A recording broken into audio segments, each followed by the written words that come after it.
যাওয়ার পর আল্লাহ তাআলাকে ডাক দিয়ে বলবে, আল্লাহ, আমার দুনিয়ার জীবনে আমার একটা বন্ধু ছিল, তার সাথে আমার ছোট থেকে বড় হওয়া, তার সাথে আমার ব্যবসা বাণিজ্য, আমার চাকরি বাকরি, খেলাধুলা সব কিছু আমার তার সাথে সময় কেটেছে।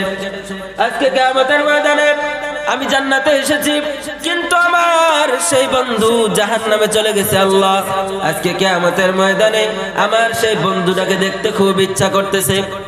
আমার সেই জাহান্নামের বন্ধুর সাথে আমি কথা বলতে চাই। আল্লাহ ডাক দিয়ে বলবে, ঠিক আছে, যাও, তোমাদেরকে কথা বলার মতো আমি ব্যবস্থা করে দিব। জান্নাতের সমস্ত জান্নাতের মনের বাসনা আল্লাহ তাআলা পূরণ করবেন। আল্লাহ তাআলা বলবেন, ঠিক আছে, তোমার সেই বন্ধুর সাথে কথা বলার জন্য আমি তোমাকে ব্যবস্থা করে দিব। আজকে কিয়ামতের ময়দানে আজকে তুমি জান্নাত থেকে ওই তোমার জাহান্নামী বন্ধুর সাথে কথা বলতে পারবে। এইবার জান্নাতের সেই বন্ধু জাহান্নামের দ্বার প্রান্তে চলে যাবে। জান্নাতের কিনারা থেকে এইবার সেই জাহান্নামের বন্ধুকে ডাক দিয়ে বলবে, বন্ধু, দুনিয়ার জীবনে একসাথে ছোট থেকে বড় হইলাম, দুনিয়ার জীবনে একসাথে ব্যবসা বাণিজ্য করলাম, একসাথে কত কিছু করলাম, আজকে আমি জান্নাতে, তুমি জাহান্নামে আসলা কেন? আজকে যদি দুই বন্ধু একসাথে জান্নাতে থাকতাম কতই না ভালো হইতো, কতই না ভালো হইতো। মুহতারাম হাজিরিন, এইবার সেই জান্নাতি বন্ধু জাহান্নামীকে ডাক দিয়ে বলবে, বলো, তুমি জাহান্নামে কোন কারণে এসেছো? কোন কারণে তুমি আজকে জাহান্নামে হয়ে গেছো? কোন কারণে আজকে তুমি জাহান্নামী, আর আমি কেন জান্নাতে আসলাম বলে দাও। বন্ধু এবার ডাক দিয়ে বলবে, বন্ধু রে, দুনিয়ার জমিনে 4টা কাজ তুমি করেছো, আর 4টা কাজ আমি করি নাই, যার কারণে তুমি জান্নাতে গেছো, আর আজকে আমি জাহান্নামে এসেছি। মুহতারাম হাজিরিন, সেই 4টা কাজের কথা বলে আলোচনা শেষ করে দেব ইনশাআল্লাহ। আল্লাহ রাব্বুল আলামিন সেই জান্নাত আর জাহান্নামী এই দুই ব্যক্তির কথাগুলো, দুই বন্ধুর কথাগুলো আল্লাহ তাআলা কোরআনে কারীমের মধ্যে আয়াত হিসেবে নাজিল করে দিয়েছেন। সুবহানাল্লাহ। আল্লাহ রাব্বুল আলামিন জানায় দেয়, কেন একজন বন্ধু জান্নাতি আর একজন কেন জাহান্নামে গেল? দুই ব্যক্তির মাঝে পার্থক্যটা কেন? কোন পার্থক্যের কারণে? কোন কারণে একজন জান্নাতি হয়ে গেল আর একজন জাহান্নামী হয়ে গেল? এইবার জান্নাতি বন্ধু জাহান্নামীকে ডাক দিয়ে বলবে, বন্ধু, বলো, বলো, তুমি কোন কারণে আজকে কিয়ামতের ময়দানে জাহান্নামী হয়ে গেলা? বন্ধু এবার ডাক দিয়ে বলবে, বন্ধু, 1 নাম্বার কারণ, কলু লাম নাকু মিনাল মুসাল্লিন, দুনিয়ার জমিনে আমরা মুসল্লি ছিলাম না, আমরা নামাজি ছিলাম না। আজান হয়ে যাইতো মসজিদের মাইকে, তারপরও নামাজে যাইতাম না। আজান হয়ে যাইতো মসজিদের মাইকে, দিনে 5 বেলা আল্লাহ তাআলা মুয়াজ্জিনের মাধ্যমে ডাকতো, তারপরেও একবারও সাড়া দিতাম না। একসাথে ব্যবসা বাণিজ্য করতাম, একসাথে চাকরি বাকরি করতাম, কিন্তু যখন মসজিদে আজান হয়ে যাইতো তুমি তো মসজিদে চলে যাইতা, নামাজ আদায় করতা, কিন্তু আমি তো নামাজ পড়তাম না। আমি তো আল্লাহর সাথে ধোঁকাবাজি করেছি, আমি আল্লাহর সাথে প্রতারণা করেছি, যেই কারণে আজকে কিয়ামতের ময়দানে তুমি জান্নাতি হয়ে গেছো, আর আমি আজকে জাহান্নামী হয়ে গেলাম।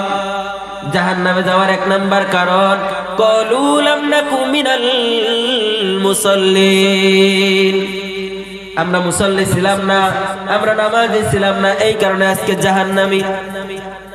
জান্নাতি ডাক দিয়ে বলবে, বলো 2 নাম্বার কারণ কি? 2 নাম্বার কোন কারণ, যেই কারণে তুমি আজকে জাহান্নামে চলে এসেছো? বন্ধু ডাক দিয়ে বলবে, ওয়া কুন্না নুতইমুল মিসকিন,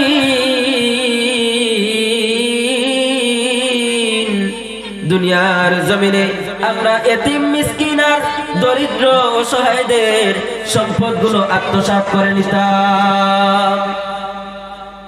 এতিম আর মিসকিনদের সম্পদ আমরা আত্মসাৎ করতাম, দুনিয়ায় আমার ক্ষমতা ছিল, দুনিয়ায় আমি টাকা পয়সার মালিক ছিলাম, দুনিয়ায় আমি এমপি ছিলাম, মন্ত্রী ছিলাম। সাধারণ জনগণের জন্য সরকারিভাবে চাউল আসছিল, তেল আসছিল, আটা আসছিল, ময়দা আসছিল, খাবার দাবার এসেছিল, চাউল এসেছিল।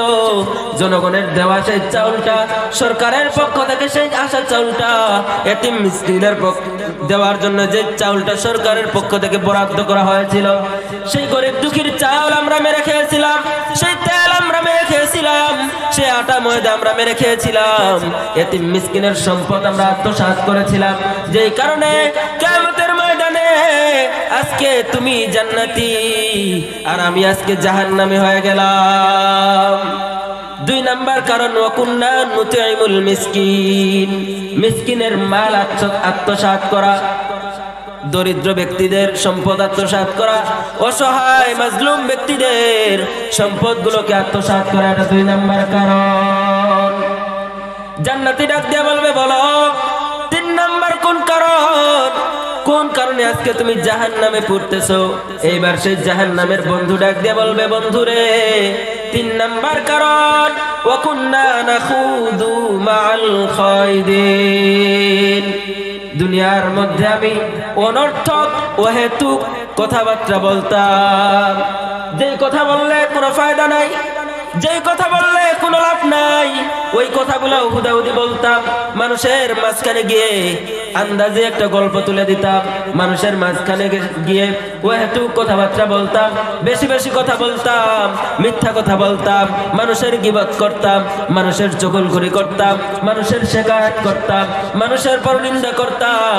যার কারণে কিয়ামতের ময়দানে আজকে তুমি জান্নাতি আর আজকে আমি জাহান্নামী।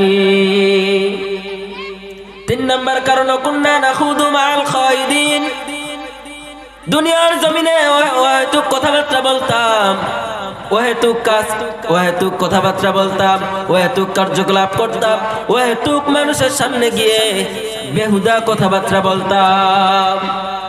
মুহতারাম হাজিরিন, 4 নাম্বার কারণ, বন্ধু ডাক দিয়ে বলবে, সেই জাহান্নামীকে ডাক দিয়ে বলবে, বলো 4 নাম্বার কোন কারণ, যেই কারণে আজকে তুমি জাহান্নামে এসেছো? এবার সেই জাহান্নামের বন্ধু ডাক দিয়ে বলবে, জাহান্নামে আসার 4 নাম্বার কারণ, ওয়াকুন্না নুকাযযিবু বিয়াউমিদ্দিন, দুনিয়ার জমিনে আমি কিয়ামত দিবসকে বিশ্বাস করতাম না, একদিন যে কিয়ামত হবে সেই কথা আমি বিশ্বাস করতাম না। হুজুররা বলতো কিয়ামত হবে, কিয়ামত হবে, কিন্তু আমি সেই কথাটাকে উড়াইয়া দিতাম, সেই কথাটা আমি কানে নিতাম না, সেই কথাটা আমি বিশ্বাস করতাম না। মনে করতাম এটা হুজুররা মনে হয় বানায় বানায় বলতেছে, হুজুররা মনে হয় নিজের থেকে বলতেছে, হুজুররা মনে হয় এমনি এমনি বলতেছে। কিয়ামত যে একদিন হবে এই কথা আমি বিশ্বাস করতাম না। 4 নাম্বার কারণ, ওয়াকুন্না নুকাযযিবু বিয়াউমিদ্দিন, কিয়ামত দিবসকে আমরা অস্বীকার করতাম, কিয়ামত দিবসকে আমরা ভুল বুঝতাম, এটাকে আমরা স্বীকার করতাম না। এটা হলো আমাদের 4 নাম্বার কারণ। আল্লাহ পাক রব্বুল আলামিন বলেন, এই সব কিছু করতে করতে দুনিয়ার জীবনের মধ্যে হায়াতে জিন্দেগি ফুরায় গেল, হায়াতের মধ্যে হায়াত যখন খতম হয়ে গেল, দুনিয়ার জিন্দেগি শেষ, এইবার পরকালের জিন্দেগি শুরু হয়ে যাবে। এমন সময় মৃত্যুর দ্বার প্রান্তে চলে এসেছি, এমন সময় হাত্তা আতানাল ইয়াকিন, এমন সময় মৃত্যু আমাদের দ্বার প্রান্তে চলে এসেছে। এই দুনিয়ার রং তামাশায় হেলায় দুলায় নামাজ না পড়ে এতিমের মাল আত্মসাৎ করে ওহেতুক কথা কাজ করে ওহেতুক কথাবার্তা বলে সময় নষ্ট করে জীবনের হায়াত ফুরাই দিলাম। আর এমন সময় চলে আসলো হাত্তা আতানাল ইয়াকিন, আজকে আমার মৃত্যুর সময় চলে এসেছে। এজন্য মুহতারাম হাজিরিন, সময় থাকতেই হুঁশিয়ার। দুনিয়ার জমিনে আল্লাহ রাব্বুল আলামিন আমাদেরকে ইবাদতের জন্য পাঠিয়েছেন। আল্লাহ তাআলা বলেন, ওয়ামা খালাকাতুল জিন্না ওয়াল ইনসা ইল্লা লিয়াবুদুন, আমি আল্লাহ তাআলা দুনিয়াতে মানুষ এবং জিনকে পাঠিয়েছি কেবলমাত্র আমি আল্লাহ তাআলার গোলামি করবার জন্য।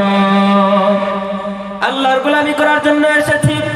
দুনিয়ায় রং তামাশা করার জন্য আসি নাই, দুনিয়ায় বেহুদা সময় পার করবার জন্য আসি নাই, বাজার ঘাট করবার জন্য আসি নাই, এইরকম ব্যবসা বাণিজ্য করবার জন্য আসি নাই। আল্লাহ তাআলা দুনিয়াতে মানব জাতি আর জিন জাতিকে পাঠিয়েছেন কেবলমাত্র আল্লাহ তাআলার গোলামির জন্য। এজন্য মুহতারাম হাজিরিন, দুনিয়াতে এসে অনেকে মনে করেন দুনিয়ার জিন্দেগি মনে হয় আমার শেষ, মৃত্যুবরণ করলে এই দেহ মনে হয় মাটিতে মাটি হয়ে যাবে, এই দেহের মনে হয় কোনো বিচার হবে না, আমার মনে হয় পরকাল হবে না, কিয়ামতের দিন মনে হয় আর উঠতে হবে না। মুহতারাম হাজিরিন, কিয়ামত দিবস কেমন ভয়ঙ্কর হবে, যে কিয়ামতের ময়দানে মা তার সন্তানকে রেখে পলায়ন করবে, বাবা তার সন্তানকে রেখে পলায়ন করবে, ভাই তার বোনকে রেখে পলায়ন করবে, স্ত্রী তার স্বামীকে রেখে পলায়ন করবে, এইরকম ভাবে পীর তার মুরিদকে রেখে পলায়ন করবে, ইমাম মুসল্লিদেরকে রেখে পলায়ন করবে।